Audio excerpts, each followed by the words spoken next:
Welcome to the in front of me OnePlus 10 Pro, and I'll show you how to log out from Gmail account on this device. So first you should go into the Google folder, and after that launch the Gmail application. Then just click here on the right upper corner, and now you can see that we are logged in into two accounts at the same time. And now just to log out from one from these Gmail accounts from our Gmail application, we should log out from the Google account on our device. So just click here manage Google accounts, tap on the Google section, and here we can see these our two accounts. Now just to log out from one from these accounts, you should click here, then tap on the right upper corner and tap to remove account. After that, confirm your just actions by click again to remove account, and here you'll set the changes, and that will just stay in Google account settings only with one account.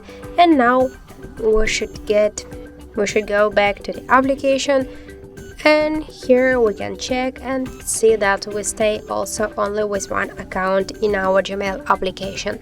So that's it, that's how to log out from Gmail account on this device. That's it, thank you for watching, and if you find this video helpful, don't forget to leave a like, comment and to subscribe our channel.